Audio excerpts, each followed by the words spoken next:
Hi everybody, FPL Witty here, hope you're well. Back for another of my regular FPL videos. We do this every game week, get out in the country, have a bit of a chat about FPL. Keeps me fit and out of trouble. So we're doing this on the back of game week 25, which concluded on Wednesday night. So it was a bit of a hectic one with all the FA Cup ties going on, as well as the double game weeks for Arsenal and Liverpool. So we'll have a look back on the last game week, we'll have a look ahead, have a quick look at my team, and certainly a few things to think about in terms of chip strategy, particularly with the FA Cup results that we've just had that potentially changes quite a lot. So certainly loads to cram in, and we'll try and do that in 15 minutes as usual. So that's the plan.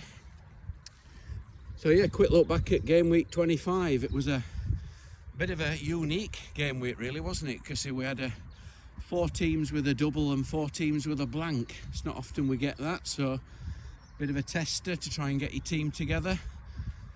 So a few free hits in play, but I think most engaged managers seem to navigate a way around it, but it was certainly an interesting game week in many respects. It was actually the lots going on outside FPL that sort of dominated a lot of FPL thinking as well, because of course we had the EFL Cup final where Manchester United beat Newcastle, but more importantly the FA Cup 5th round took place midweek, and that was a hugely significant time really, with a few surprise results. We had Blackburn winning at Leicester. We had Grimsby winning at Southampton. We had Sheffield United beating Spurs. So that was hugely significant in terms of the way the game week 28 now looks in quarter-final weekend. And of course that Fulham result, Fulham beating Leeds, that meant that Liverpool no longer playing game week 28. So all those who were tripled up on Liverpool after the last game week, they're without the Liverpool players in 28. So certainly put a lot of significance really into FPL with the cup results. What it does mean is, with a few surprises, is that the game week 28 blank, which quarter-final weekend of the FA Cup, game week 28 is traditionally always one that we have a bit of a task navigating, but instead of the normal sort of 4, 5, 6 games, we've actually got 7 games going ahead now in game week 28. So whereas it would normally be a prime free hit weekend, I think it's highly likely now that most people can get 9, 10, 11 players out without too much of a struggle. So that's certainly changed quite a lot. And of course game week 32, where the semi-finals are played, we know the FA Cup semi-final draw now as well. And that could have been a real potential headache if the likes of Man United, Man City, Spurs and Southampton, for example, had gone through. They could have taken out Newcastle, Brighton, Chelsea and Arsenal with them. So that could have been an absolute wipeout in game week 32. But as it happens, we've now only got, I think, 2 missing fixtures in game week 32. So all this panic about where to use the free hit, it looks like there's certainly the blank game weeks are going to be a lot easier to navigate, and we can hold one for later in the season. So that's very, very significant. In terms of the game week that's just gone and the action that did take place, it was a busy one really, wasn't it? We had Manchester City smashing Bournemouth. We had a bit of Pep roulette with De Bruyne and Mahrez missing out again. We all love Pep, don't we? We had West Ham smashing Forest as well. We had Leeds beating Southampton in a relegation 6-pointer. We had Ollie Watkins making it 5 successive games now. He's found the net, so he's certainly a man in form. And all the eyes, of course, was on the double game week, wasn't it, for 4 teams. As we always do, what do we say? Avoid poor teams in double game weeks. So we all piled into Everton and Wolves and got burned again. Lots of defenders from those teams found their way into teams this week, but no clean sheets for either team across 2 games each. Who brought Tarkovsky in for 0 points on a double game week? That's typical FPL, really, isn't it? That's it's always how it goes. But certainly the Liverpool and Arsenal players were the main focus, weren't they? And particularly the head-to-head in the captaincy between Salah and Saka. And that goal for Salah late on in the game made it closer than it looked like being at one time, but just a 4-point win for those that held both players and put the armband on Saka. So Saka outscored Salah by 4 points in the end. So not huge in the scheme of things, but certainly lots and lots of points scored outside those two. We had Saka and Ødegaard and Martinelli going absolutely nuts. And how many people sold Martinelli over the last few weeks? Absolutely incredible how he suddenly, as soon as we sell him, he absolutely goes nuts. So if you manage to hold on to Martinelli, you've probably got a nice green arrow this week. He was 26 points, he was the king of the game week, so certainly Martinelli dominated things. And we talk about Pep roulette, we had a bit of Arteta roulette with Nketiah benched twice, so he's a bit of a problem now, isn't he? But both Arsenal and Liverpool kept clean sheets in both games, so that was a massive win for those defences, particularly for Trent. He was very popular, although Trent owners will be a little bit frustrated, of course, because he had a goal-bound free kick stopped from going in by his own player, didn't he? So that could have been an absolute monster haul from Trent in the end. But yeah, certainly lots and lots of points in the end, and lots of wide swings in ranks and points. A lot of very, very good managers on low scores this week, some on very good scores, so a huge variance in scores, which often happens, of course, in a double game week. So quickly on to my game week, then more importantly we'll look ahead. I had my 3rd significant red arrow in a row, so I scored 81 minus 4, 77 points. I dropped from 230k to 290k this week, but I'm down from 120 to 290 over the space of 3 weeks, so that's a real smack in the chops. That's not good at all.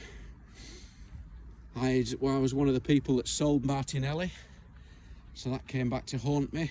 Although, having said that, I did buy Saka as a result, so I think the decision at the time was a pretty solid one, given their respective situations. But I got 39 points from my Arsenal trio. I had White and Saka and Ødegaard. I had a Kane goal, Haaland goal, which probably did more damage than good this week, and the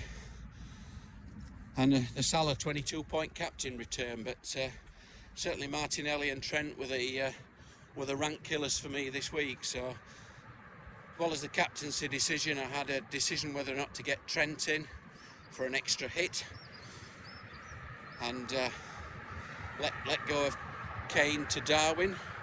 In the end, I decided I'd keep Kane, but as a result of that, I went Tarkovsky instead of Trent. So that particular dilemma that I'd studied all week, really, I lost 5 points on. So combination of things really all gone against me. So just not my week, unfortunately. But game week 26, so it's actually a single game week. So unusually, no doubles, no blanks. It's going to be an interesting captaincy duel again, I think, really, with Haaland at home to Newcastle and Saka at home to Bournemouth. I think they're the principal two. Not easy to split those. Probably edging towards Haaland. He's got 5 hat-tricks at home this season. Saka's got 2 double-figure scores. Haaland's got 5 hat-tricks. Haaland's obviously got the tougher fixture, but does that matter? So that's certainly going to be a tough call. But I think the big news really is what the outcome now of the cup results, because what it means is that the strategy of looking to wildcard in game week 33 to bench boost in 34 is looking a little less attractive now, because what were going to be quite big game week, double game weeks in 34 and 37 are now going to be pretty small, and game week 29 is going to be by far the biggest game week, so that's the one to attack. So the 33 wildcard, 34 bench boost is probably falling away a little bit now, and I think there's a lot of talk now about jumping on a wildcard in this week, 26 or 27. You can do it either week. That will allow you to bench boost in 29 to get those doubles. And what you can do, you can attack the double game weeks of Brighton and Brentford, which fall in game week 27 as well. So it covers a few options really at the same time. So that's probably where I'm leaning towards. I can get 11 players out. Well, I've only got 8 players, and not the best 8 players in game week 28. So that's not the best for me, and that includes the likes of Nonto and Tarkovsky. I've got no Brighton or Brentford doublers in game week 27, and that's a bit of a concern. And I've only got 6 players who double in game week 29. So if I did play the wild card this week or next week, it means I can manage game week 28 with a better looking starting 11. I can jump on 5, even 6 double game week players in game week 27 for Brighton and Brentford. The attraction of that now, of course, with the cup results, is that Brentford not only double in 27 and 29, but they play in 28 following Leicester's cup exit, so that makes them quite attractive. So it's a chance for me to get 6 doublers instead of no doublers in game week 27. That's a huge opportunity. And then I can bench boost with, instead of 6 doublers in 29, I can bench boost with up to 12, even 13 doublers. So there's a huge opportunity to make some gains, I think, over weeks 27 to 29. The only question will be whether you go early this week in 26 or delay it to 27. And I don't think there's a lot in it. I think if you delay it 1 week, you get a bit more information on Ivan Toney's situation and his potential betting ban situation. And you get a bit more extra news on a couple of flag Brighton players like March and Estupian. But if you go early this week, there are advantages there, because what you can do, you can wildcard in 26, you can roll the transfer in 27, and then that gives you an actual 2 transfers in 28, and that could be quite important to try and make a switch of players to get an optimum team out in 28. And then also that extra transfer will be useful as well to set your bench boost up in 29, to move some of your single game players into the maximum number of bench boost players. So I think there's an argument both ways. I'm actually leaning towards probably doing it this week for the latter reason, for that extra transfer. So if you want to keep in touch with my team, I'm on Twitter at FPL Witty.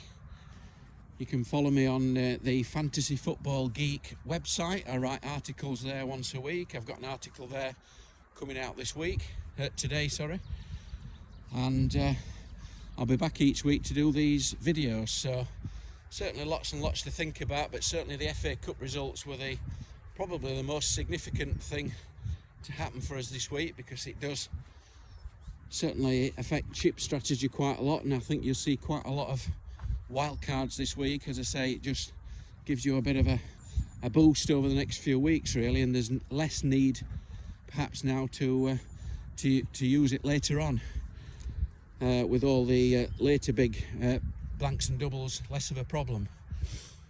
So I'll leave it there, keep it inside 15 minutes. So hope you have a good game week 26 when we get there. Starts on Saturday. I'll be back to talk about it next week, hopefully a rare green arrow. So good luck, and as they say in Barnsley, I'll see thee.